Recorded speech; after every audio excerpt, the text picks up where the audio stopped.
Halo Tribuners, balik lagi dengan saya Rena Laila dengan Kak Tom Limafa juga. Nah, kita mau ngobrol-ngobrol gimana sih dia bisa viral dan bisa jadi pemberitaan di media nasional Indonesia. Ya, halo Kak, apa kabar? Baik, karena Nah, aku mau kasih informasi sedikit nih tentang Kak Tom Limafa.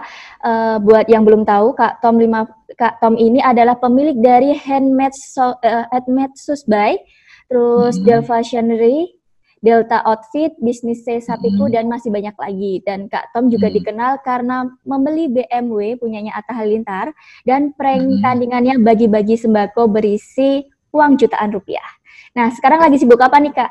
sebenarnya kalau kesibukan sih seperti biasa ya, karena kebetulan saya pengusaha, ya kesibukannya yang ngurusin usaha. Ini di Sesabiku lagi bikin central kitchen, ada pelebaran gudang juga kita. Itu untuk kegiatan bisnis, yang non bisnis kayaknya bersepeda sih akhir-akhir ini, beda dengan beberapa teman pengusaha juga dari Surabaya. Nah, Kak Tom ini kan sebenarnya pernah beberapa kali viral nih dan masuk pemberitaan media nasional. Terus kan salah satunya kan beli mobilnya Atta Halilintar, bakar tas hingga bikin prank tandingannya buat Ferdian Palekani. Ngomong-ngomong nih Kak, mau nyinggung soal masalah videonya yang bagi-bagi sembako di dalamnya ada uang jutaan rupiah. Bagaimana bisa kepikiran bisa buat video itu? Sebenarnya kalau misal bagi ya, kita sudah melakukan bagi-bagi jauh sebelum Ferdian Paleka itu viral. Kita tidak bisa memungkiri ya bahwa kelakuan kemarin yang YouTuber bikin prank itu membuat kita kesal juga. Maksudnya di antara yang kemudian menyumbang-nyumbang, kok dia malah nyumbang-nyumbang isinya sampah. Ini kan pukulan ya bagi semua yang nyumbang-nyumbang, dan saya pikir ketika kemudian saya berhasil untuk apa ya, satu kebaikan ya, itu paling tidak ini Mbak, kayak penonton daripada follower saya itu tahu bahwa tidak semua orang yang membuat konten itu dengan konten-konten yang tidak baik. Tapi kalau kemudian jadi viral dalam macamnya macam ya saya pikir itu satu bonus juga, dan saya pun nggak pernah meminta untuk viral sebenarnya. Tapi kalau kemudian viral ya nggak ada masalah karena ini kebaikan. Jadi kalau misalnya kebaikan ya saya pikir nggak ada masalah. Nah, apa semua itu bagian dari cara Kak Tom buat ngebentuk personal branding?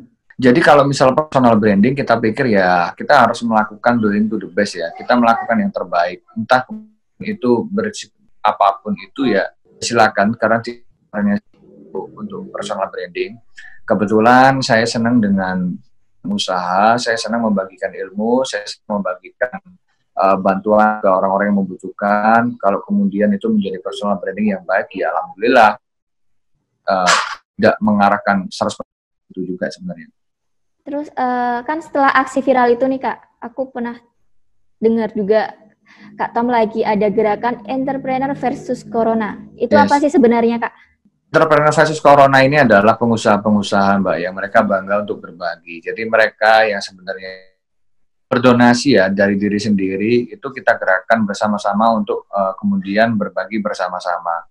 Gerakan sudah sering dilakukan baik di Surabaya maupun di luar ya, dan saya pikir memang pengusaha ketika mau berbagi, pengusaha ketika berkumpul membahas tentang kemanusiaan, ya ini kan jadi ya itu sebuah gerakan. Terus berarti aktor-aktor di balik gerakan itu tuh kayak perkumpulan pengusaha yang ada di Indonesia atau hanya di Surabaya atau gimana? Sebenarnya semua orang pengusaha bisa kita bilang entrepreneur versus corona. Bukan hanya ada yang kaos yang dipakai ya, tapi semua orang yang pengusaha kemudian beliau ini menyumbang, ya kita harus akui bahwa mereka adalah entrepreneur alias pengusaha yang bisa melawan corona. Tidak yang hanya tergabung di sebuah grup, tapi semua pengusaha yang memang mau berbagi, menyisihkan sedikit uangnya untuk membantu orang-orang yang terimbas dengan corona, Pak. Terus kegiatan apa yang sudah dilakukan gerakan entrepreneur versus corona ini? Banyak sih kegiatan. Sebenarnya kita kegiatannya pernah juga kita bagi-bagi asmat ke Pemprov, ke Pemprov. Terus kemudian kita juga nyumbang di beberapa kota. Kemudian ada kita kayak gratis, facial gratis. Kemudian kita juga nyumbang kayak parcel isinya beras, gula, kopi, segala macam yang kemudian langsung dibagikan langsung Surabaya. Kadang-kadang kita juga ngasih kayak duit yang ada di dalam hazmat, duit yang ada di dalam mie goreng ke semua orang yang ada di Surabaya, terutama yang terdampak ya. Terus apa yang diharapkan dari gerakan ini?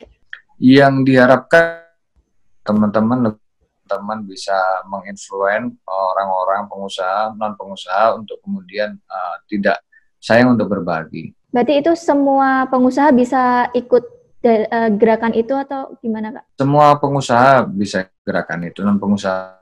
Sempat beli mobilnya Atta Halilintar nih, terus mobilnya sampai sekarang masih dipakai atau enggak? Ada, itu mobilnya di belakang saya kebetulan. Nanti mobilnya masih sering saya pakai untuk touring juga, saya pakai untuk ya mobilan lah, segala macam kayak gitulah. Ya karena memang kebetulan saya senang mobil. Oke, ya. Terima kasih ya Kak Tom Limafa buat Kak, ya. Thank you. Ngobrol-ngobrol sedikit sama Tribuners juga. Maaf juga siap, ya Kak mengganggu waktunya. Enggak, santai. Ya. Kak, makasih ya Kak. Thank you. Ya, thank you. Ya, itu tadi bincang-bincang saya dengan Tom Limafa. Terima kasih sudah menonton. Sampai jumpa di episode selanjutnya. Terima kasih sudah nonton. Jangan lupa like, subscribe, dan share ya.